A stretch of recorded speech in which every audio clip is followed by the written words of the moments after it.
दर्शक बंधु केदार गौरी सीरियल रे देखा पाइबे एक धमाकदार एपिसोड। से बदमाश माधवी ता प्लान रे सफल हो आउ बिकु केदार को जीवन रु मारिदब।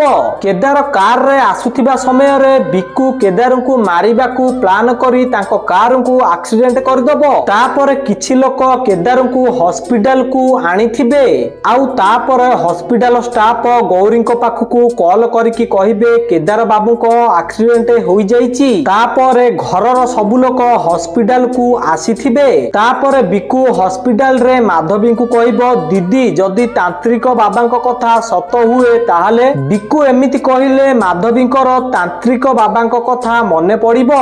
तांत्रिक बाबा कहिथिबे गौरी होउची भोलानाथक भक्त, तू श्रावण मासरे केदारर किछि भी खेती करि परिबुनी। आ एपटे डॉक्टर केदारंकर ऑपरेशन करूथिबे हेले से केदार को बंचेई परिबेनी।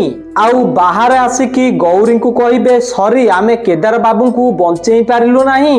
डॉक्टर एमिति कहिले गौरी पूरा पागलंक बलिया हेबे आउ कहिबे नाही केदार मते एमिति छाड़ी की जाई परिबे नाही। तो दर्शक बंधु आपण मानु कोन लागुची केदार कोन सतरे मरि गले कि हां कि ना हमकु कमेंट माध्यम रे जणांतु। आउ आपण जदि चाहुचंती महादेव आसिकी केदार को बंचेई दियंतु ताले वीडियो को लाइक करी चैनल को सब्सक्राइब कर दियंतु।